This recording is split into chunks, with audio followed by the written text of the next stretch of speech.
So I assume that if you found this video, you're probably either interested in or shopping for a rear-wheel drive car. Unless you've been living under a rock, you're probably looking at one of these. This is a Subaru BRZ. The question is though, for about 20,000 bucks, what else can you get? Everyone always compares this car to the e46 M3. But to be honest, that's kind of a silly comparison. I know they're about the same price, but the question is, how much is it going to cost you to maintain an e46 M3? Because every single time something goes wrong, it's going to be $1,000. Maybe even if you know how to do the work yourself. So one of these might be a more viable option. Also a rear-wheel drive car. This is an e46 325. And the reason that I'm comparing them is because these are actually much closer in horsepower and torque than that is to an e46 M3. An M3 has 300 horsepower. It's a supercar compared to one of these things. So what I'm going to do is I'm going to compare these two cars. I'm going to drive both of them. I've got all day. I'm going to look at every aspect of the driving dynamics, what it feels like, what the experience is like.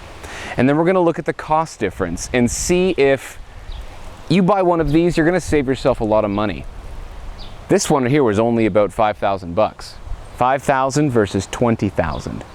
So you have to ask yourself, do I need to spend the extra to get into one of these? Or can I get something that's very comparable for a lot less money? Let's take a look.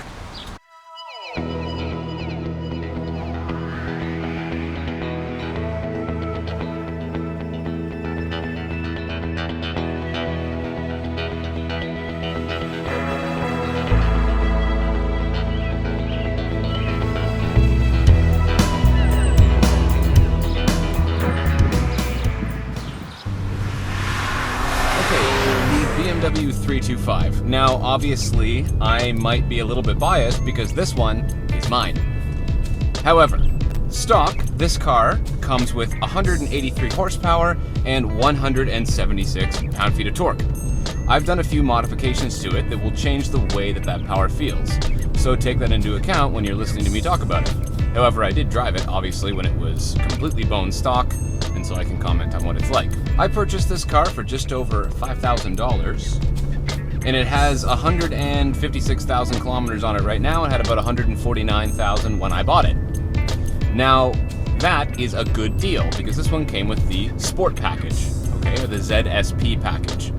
If you're looking for one of these and you want to compare it to a BRZ, you either need to upgrade the suspension or look for this package. It comes with the better seats, and it comes with the slightly lowered suspension. So, the BMW 3 Series.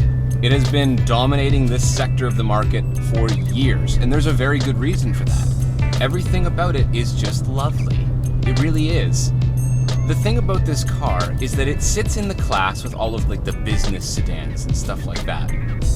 But it has the ability to kind of go all two-face.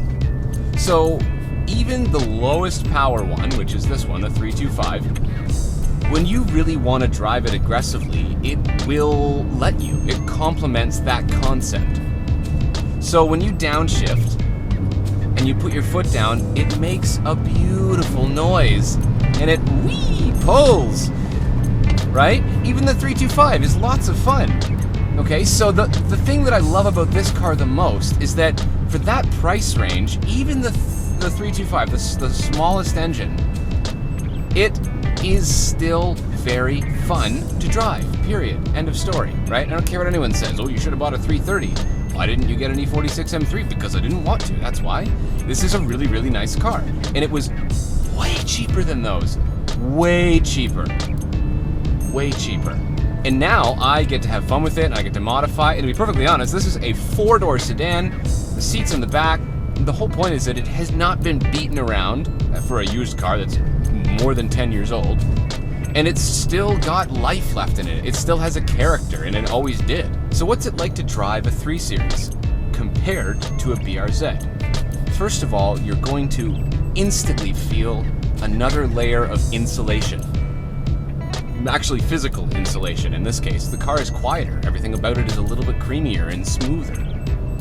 It's definitely something that if you were to drive one of these two cars every single day of your life, you really should consider the fact that when you put your foot down in the BRZ, it kind of roars and it vibrates and it rattles and it feels kind of unrefined. Now that is why everybody likes the 3 Series, because it is so refined. What is refined? Everyone says refined. Refinement, what does that mean?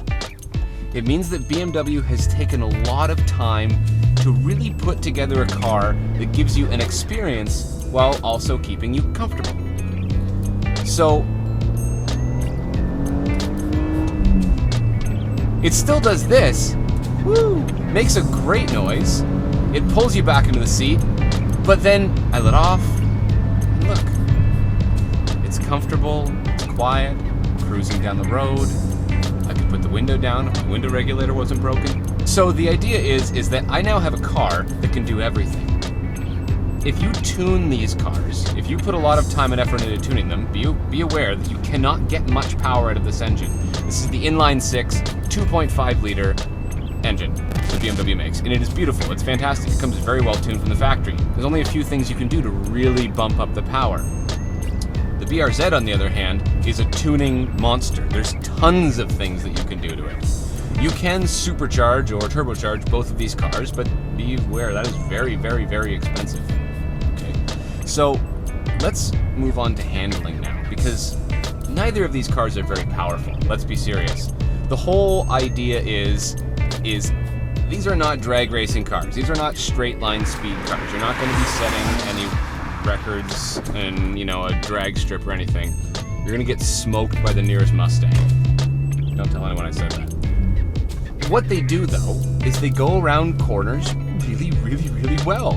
And they make the whole process of going around a corner exciting, because they are rear-wheel drive.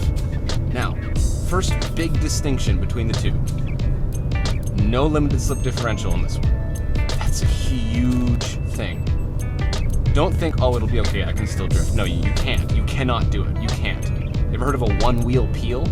One-wheel peel is a saying for when you go around a corner really fast and you break traction, only the inside wheel peels. It makes a spinning noise and the other one doesn't. You can still kick the tail out in this car, but you're going to have to be on a track. You should be on a track anyway if you're doing that. And you're going to do it because of the chassis balance. That means that BMW put a lot of time and effort into engineering a car that has a wonderful balance front to back. Both of these cars, if you pop the hood and you take a look, you'll see that the engine is placed in a very specific location. Look where the two front struts are, the strut mounts. The engine is back behind those. I bet if you take a look at any other front-wheel drive car that you can walk out into your driveway and look right now, you'll see that those struts are further inboard than the engine. That means the engine is outside of them. That means when you go around a corner, they just want to plow. They want to understeer. If you don't know what understeer is, Google it. You should know by now. So that's why people love BMW so much, is because they have a really good balance. They brought that weight inboard. And since the rear-wheel drive, there's a differential back there and a whole bunch of other stuff and a drive shaft, that means that the whole car really, really likes to go around corners all sorted like. So you drive around a corner really super fast on a track, and what it does is it balances out. Cornering balance is super, super important, and that is why I bought a BMW, because the cornering balance with this is right on par with the BRZ. I've driven both of them on a track, and I can tell you that for sure. The only difference is when you start to lose traction in the rear, which you will in both of these cars, which is fun, drifting, kind of, not really drifting. If you put the power down in this car, it's not as easy to control because it has an open differential. Okay, that's a bit of an issue. The BRZ really is controllable at high-speed corners when you're putting your right foot down.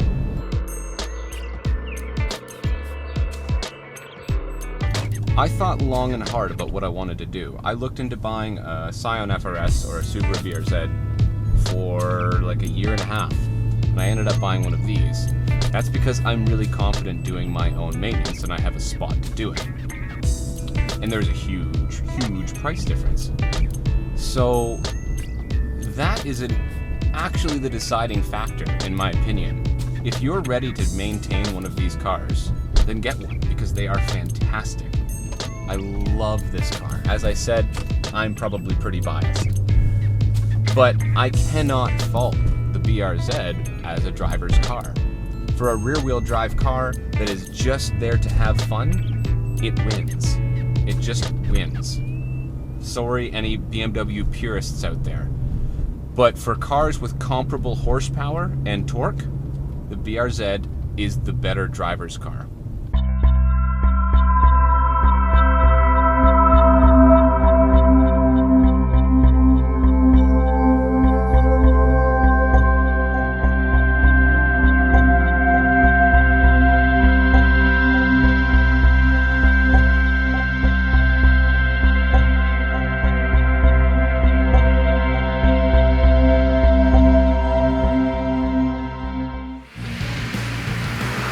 All right, and back in the Subaru BRZ, or BRZ if you're from America. It is currently covered in Japanese cherry blossom petals, and I can't think of anything more appropriate. Now the question is, what can I say about this car that hasn't already been said in a million other reviews? This car was made in the Hachi-Roku tradition, born from the original Toyota e46, a car that spawned generations of drifters. This car has a flat-4 2-liter boxer engine, which produces 200 horsepower and 151 pound-feet of torque at 6,000 RPM. And it sounds like this.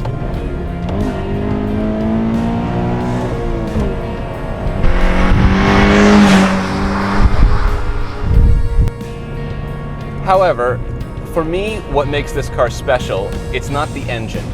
It's the way that it feels on the road. The BMW has a fantastic chassis, excellent balance, and you can really feel it move around. The thing about this car that gets me every time is just how much you can feel that low center of gravity. Since it's a boxer engine, the pistons are low down and they're flat, so it can be mounted really low in the car. So when you turn the wheel in a fast corner, in a slow corner, you get this amazing sensation of flatness. Even with the stock suspension in this car, when you chuck it into a corner, there is an incredible sense of connection at kind of the lower bottom end of your back. You can really feel where the weight is in the car, and that makes it incredibly predictable. The whole point is that it's a feeling that you get almost at all times in a corner. Even if you haven't lost any traction in the rear, there's this sense of the tail starting to go. You feel the weight kind of go to the back. And there's something just constantly rewarding about that. Okay, so I've noticed that the steering weight in this car is fantastic. The feel, the sense of where the tires are pointing in terms of direction is very, very similar to a BMW, which is high praise.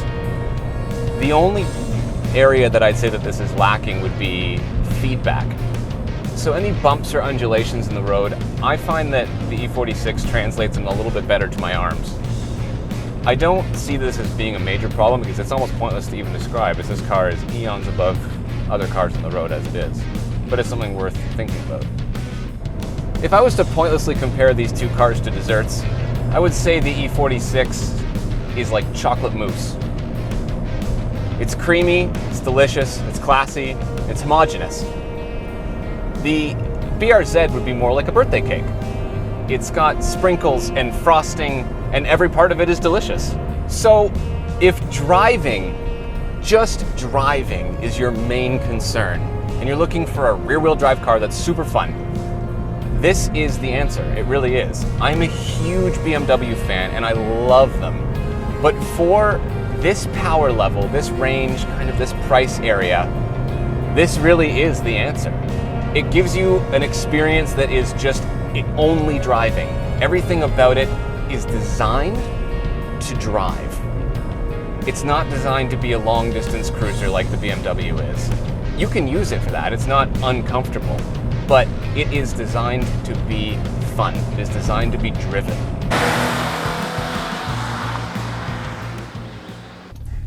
You have to ask yourself what exactly you're trying to achieve by buying yourself a rear-wheel drive car. If you have an extra car to drive, maybe you should get something just track specific. If you're just looking for that control of the rear end and the ability for the car to move around and have a little bit of fun, maybe a BMW is the right answer, because it does everything really, really well. I don't know, it's up to you. Let's talk about the elephant in the car, the massive price difference. So this car cost like $14,000 less than that BRZ that I drove. It is over 10 years older. It has 100,000 more kilometers. And you're going to run into problems with a BMW. When I say you're going to run into problems, I mean that you're going to run into problems. Always. With every single one of them.